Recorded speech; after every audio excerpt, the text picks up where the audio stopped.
नमस्कार, आप देख रहे हैं न्यूज फॉर नेशन और मैं हूं सांत्वना आपके साथ। इस वक्त की बड़ी खबर बिहार के आरा से निकलकर सामने आ रही है, जहां पर बेखौफ अपराधियों का कहर एक बार फिर से देखने को मिला है। भाजपा नेता और ठेकेदार बबलू सिंह की गोली मारकर, आपको बताएं कि आज सुबह सुबह जब भाजपा नेता और ठेकेदार बबलू सिंह अपने घर के बाहर टहलने निकले थे, तब बेखौफ अपराधियों ने दिन दहाड़े आकर उन पर गोलियां बरसा दी। ऐसा माना जा रहा है कि दो गुटों के बीच चल रही वर्चस्व की लड़ाई की वजह से इस पूरे घटनाक्रम को अंजाम दिया गया है। क्या कुछ अपडेट निकलकर आरा से सामने आई है, आखिरकार क्या कुछ हुआ उस वक्त जिस वक्त ये घटना हुई, किस तरीके से इस घटना को अंजाम दिया गया, क्या कुछ जानकारी निकलकर सामने आई है, आपको बताते हैं। दरअसल बताया जा रहा है कि बबलू सिंह जब आज यानी शुक्रवार सुबह टहलने के लिए अपने घर से बाहर निकले थे, तभी अचानक हथियारबंद अपराधियों ने उन पर फायरिंग कर दी, जिसमें गोली लगने से वो गंभीर रूप से घायल हो गए हैं।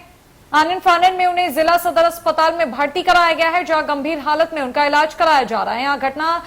ये जो घटना है वो नवादा थाना क्षेत्र के फ्रेंड्स कॉलोनी मोहल्ले की है, जहां पहले से ही घात लगाए अपराधियों ने इस घटना को अंजाम दिया। फिलहाल पुलिस मौके पर पहुंच चुकी है और मामले की छानबीन में जुट गई है। आपको बताते चले कि इससे पहले बिहार में अपराधियों का मनोबल इस कदर बढ़ गया है, इसका अंदाजा इसी बात से लगाया जा सकता है कि पटना बिहटा थाना क्षेत्र में बुधवार को सोन नदी में अवैध बालू निकासी को लेकर दो गुटों में जमकर गोलीबारी हुई थी। बताया गया था कि इस खूनी जंग में कई लोग घायल हुए थे। ये भी गया था कि दो गुटों के बीच वर्चस्व की लड़ाई में बुधवार की रात से ही गोलीबारी शुरू हो गई थी। हालांकि गुरुवार की दोपहर में पुलिस ने गोलीबारी बंद करने की बात भी कही थी। मिली जानकारी के अनुसार बालू माफियाओं के बीच वर्चस्व के संघर्ष में सैकड़ों राउंड फायरिंग हुई, जिसमें 4 लोगों को गोली लगी थी। बिहार में आए दिन कई तरह की आपराधिक घटनाओं को अंजाम दिया जा रहा है, जिसकी शुरुआत अगर सबसे पहले बोले तो 13 सितंबर को बेगूसराय से हुई। उसके बाद भागलपुर में एक सिल्क कारोबारी की मौत हो जाती है, उन्हें गोली मार दी जाती है। तीसरी खबर वापस से बेगूसराय से निकलकर सामने आती है, जहां पर मटिहानी थाना क्षेत्र के में ये घटना होती है। थाने के बाहर कुछ सनकी अपराधियों के द्वारा ताबड़तोड़ फायरिंग कर दी जाती है और वो बड़े आराम से वहां से निकलते बनते हैं। राजधानी पटना की बात अगर खासकर की जाए तो बिहार का ये मुख्य केंद्र है और राजधानी पटना से भी आपराधिक घटनाओं की खबरें निकलकर सामने आ रही है। चाहे वो अगमकुआं थाना क्षेत्र में रात के 9 बजे दो दोस्तों को गोली मार देने की घटना हो, या फिर बैरिया बस स्टैंड से जो है वो गोली मार देने की घटना सामने आई हो। बैरिया बस स्टैंड से आपको बताएं कि इन दिनों महज 10 दिनों के भीतर 2 घटनाएं ऐसी हुई, जहां पर वर्चस्व की लड़ाई में कई राउंड गोलीबारी हुई। उसके बाद आरा, मोतिहारी, सीतामढ़ी, लगातार आपराधिक घटनाओं से बिहार के कई जिले प्रभावित हो रहे हैं। लोगों में दहशत का माहौल है।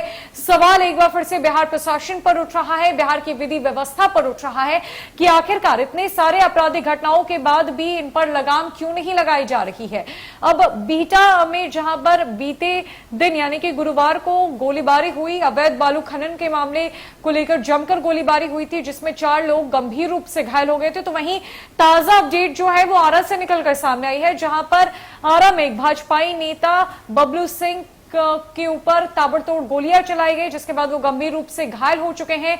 उन्हें इलाज के लिए आनन फानन की स्थिति में अस्पताल में भर्ती कराया गया है, जहां पर उनका इलाज चल रहा है। इस घटना में भी वर्चस्व की लड़ाई के कयास लगाए जा रहे हैं और माना जा रहा है कि ये जानबूझकर दूसरे गुट के द्वारा किया गया है। वर्चस्व की लड़ाई में इस पूरे घटना को अंजाम दिया गया है। हालांकि वो अभी इलाजरत है, आगे की प्रक्रिया इस पूरे मामले में जारी है। पुलिस गंभीर रूप से जांच पड़ताल कर रही है, लेकिन सवाल ये उठता है कि जांच पड़ताल के बाद भी आरोपितों के ऊपर कोई सख्त कार्रवाई क्यों नहीं हो रही, और अगर हो भी रही है तो इन सारी चीजों पर लगाम क्यों नहीं लग रहा। फिलहाल के लिए इस बड़ी अपडेट में इतना ही है। कई अपडेट्स के लिए हमारे साथ बनी रही न्यूज फॉर नेशन में। नमस्कार।